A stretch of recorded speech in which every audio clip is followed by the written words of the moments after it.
नमस्कार दोस्तों। आज की हमारी जो कहानी है वो कहानी है श्री राम के बारे में। इस कहानी का टाइटल है श्री राम का दिव्य मिशन। इस कहानी में हम जानेंगे कि कैसे श्री राम ने भगवान शिव का धनुष तोड़ा और माता सीता से उनका मिलन हुआ। तो दोस्तों, करते हैं कहानी की शुरुआत। कहानी कुछ इस तरह शुरू होती है कि एक दिन पूज्य ऋषि विश्वामित्र मुनि राजा दशरथ के दरबार में पहुंचे। हालांकि दशरथ पूरे संसार के शासक थे, लेकिन वे विनम्रता पूर्वक खुद को भगवान के महान भक्तों का सेवक मानते थे। यह विनम्रता एक सच्चे महान व्यक्ति का एक परिभाषित गुण है। भगवान श्री चैतन्य महाप्रभु ने इसे इस उदाहरण से खूबसूरती से दर्शाया है कि पके फलों से लदा हुआ पेड़ नीचे झुक जाता है। यह अपनी उदारता दिखाने के लिए लंबा नहीं होता।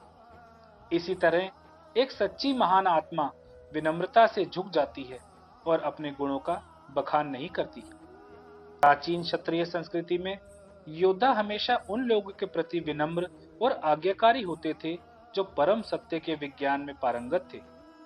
जब विश्वामित्र दशरथ के दरबार में आए तो राजा ने उन्हें अपना सिंहासन अर्पित किया, अपने हाथों से उनके पैर धोए और अपने मंत्रियों, सैनिकों और रानियों के साथ अत्यंत सम्मान के साथ उनकी सेवा की। वास्तव में दशरथ महाराज विश्वामित्र की सेवा में इतने समर्पित थे कि उन्होंने अपना पूरा राज्य ऋषि को अर्पित कर दिया। विनम्र सेवा का यह रवैया अयोध्या राज्य में व्यापक आनंद और समृद्धि का आधार था। जब औपचारिकताएं पूरी हो गई तो दशरथ महाराज ने विश्वामित्र मुनि से पूछा, मैं आपकी क्या सेवा कर सकता हूँ? विश्वामित्र मुनि ने दशरथ महाराज से कुछ ऐसा मांगा जिसकी उन्हें कभी उम्मीद नहीं थी। उन्होंने बताया कि जंगल में सुबाहु और मरीच नामक दो भयानक राक्षस उनके यज्ञ में बाधा डाल रहे थे। ये राक्षस इतने शक्तिशाली थे कि कोई भी सामान्य व्यक्ति उन्हें रोक नहीं सकता था। विश्वामित्र ने कहा कि वे किसी ऐसे व्यक्ति को जानते हैं जो उन्हें रोक सकता है, और वो थे दशरथ के पुत्र श्री राम। ऋषि ने अनुरोध किया कि राम अपने भाई लक्ष्मण के साथ इन राक्षसों को मारने के लिए उनके साथ जंगल में चले। दशरथ महाराज अचंभित रह गए। राम अभी भी एक युवा बालक थे जो अभी अपनी किशोरावस्था में प्रवेश कर रहे थे। हालांकि दशरथ जानते थे कि राम सर्वशक्तिमान भगवान हैं, लेकिन उनके पिता के स्नेह ने उन्हें राम को अपने युवा आश्रित पुत्र के रूप में देखने पर मजबूर कर दिया। राम का पालन पोषण अयोध्या के महल की विलासिता में हुआ था और दशरथ उन्हें खतरनाक जंगल में रहते हुए भयंकर राक्षसों से लड़ते हुए कल्पना नहीं कर सकते थे। दशरथ ने राम की जगह जाने का प्रस्ताव रखा और राक्षसों को हराने के लिए सैनिकों की एक पूरी टुकड़ी लेकर जाने का वादा किया। उन्होंने विश्वामित्र से राक्षसों और उनकी निष्ठा के बारे में और अधिक जानकारी मांगी। जब विश्वामित्र ने बताया कि वे रावण के सेवक थे तो दशरथ डर गए। रावण को पूरे ब्रह्मांड में एक शक्तिशाली और भयानक राक्षस के रूप में जाना जाता था, जिससे स्वयं इंद्र सहित सभी देवता भी डरते थे।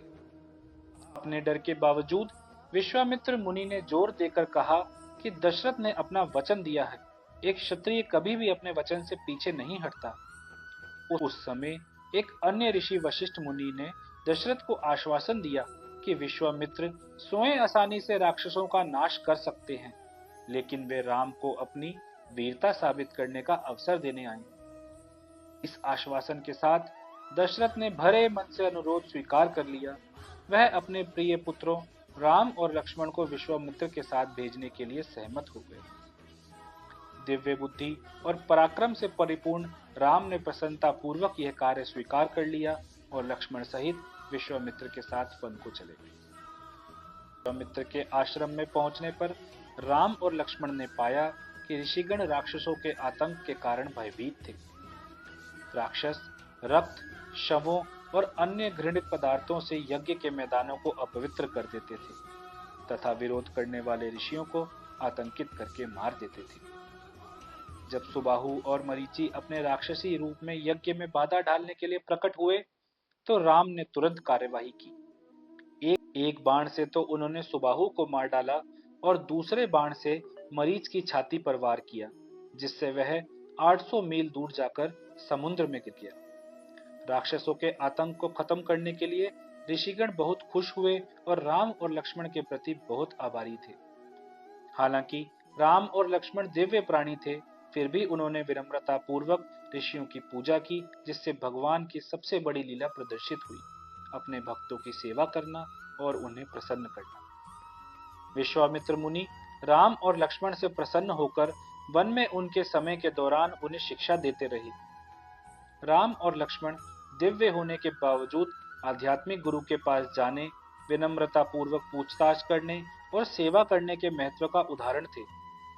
वे विश्वामित्र के साथ जहां भी जाते, वे लकड़ियां इकट्ठा करते, ऋषि के पैरों की मालिश करते और अन्य तुच्छ सेवाएं करते। यह आध्यात्मिक गुरु के पास जाने, विनम्रता पूर्वक पूछताछ करने और सेवा करने के आध्यात्मिक आदेशों का पालन करने की आवश्यकता पर दुनिया के लिए एक उदाहरण स्थापित करना था।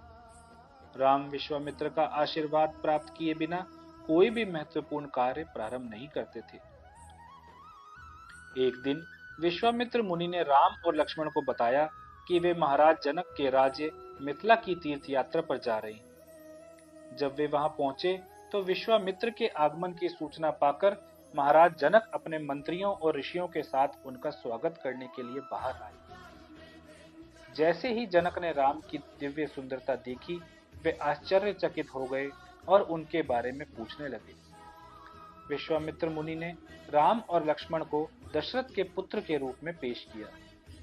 फिर उन्होंने महाराज जनक से मिथिला में नियमित रूप से आयोजित होने वाले महान धनुष समारोह की कहानी समझाने के लिए कहा। महाराज जनक ने बताया कि देवताओं और राक्षसों के बीच युद्ध के दौरान भगवान शिव ने उन्हें एक अजय धनुष दिया था।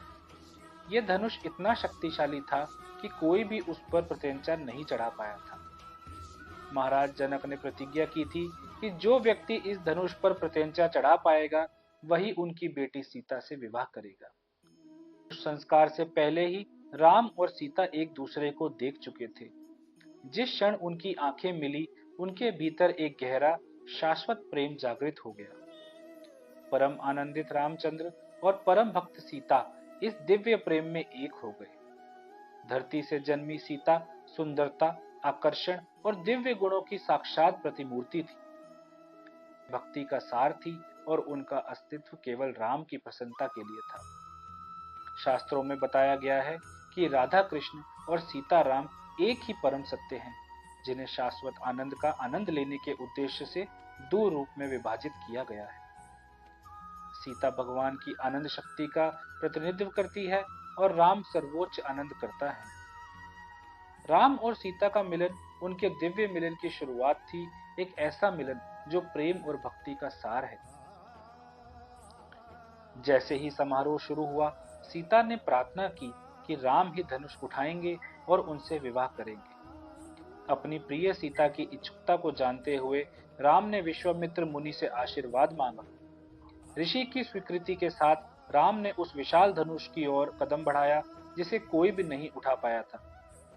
मिथिला के नागरिक राम की दिव्य सुंदरता से मोहित हो गए थे और प्रार्थना कर रहे थे कि वे ही सीता से विवाह करें। राम धनुष के पास पहुंचे और सहजता से उसे उठा लिया।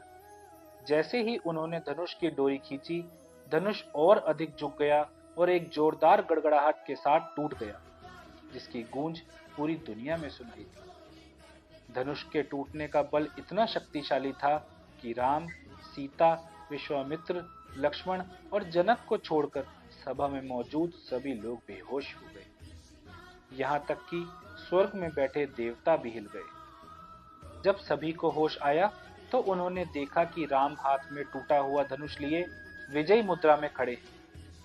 मिथिला के नागरिक खुशी से झूम उठे और सीता ने अपने पिता के आशीर्वाद से राम के गले में विजय की माला पहना दी। पूरी सभा जयकारे लगाने लगी और राम का पवित्र नाम जपने लगी।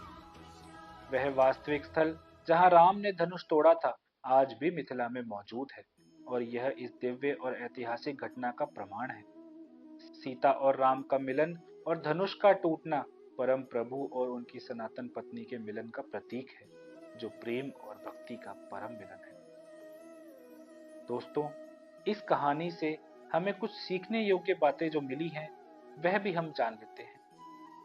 नंबर 1, सच्ची महानता विनम्रता से ही पहचानी जाती है। अपनी अपार शक्ति और अधिकार के बावजूद राजा दशरथ ने विश्वामित्र मुनि की अत्यंत विनम्रता से सेवा की, जिससे सभी के लिए एक उदाहरण स्थापित होता है। नंबर 2, विश्वामित्र मुनि के प्रति राम और लक्ष्मण की भक्ति और सेवा आध्यात्मिक गुरु से मार्गदर्शन प्राप्त करने को और ईमानदारी और भक्ति के साथ उनकी सेवा करने के महत्व को उजागर करती है। दोस्तों, इसी कहानी के साथ हम लेते हैं विदा और मिलते हैं आपसे फिर किसी कहानी में। तब तक के लिए धन्यवाद।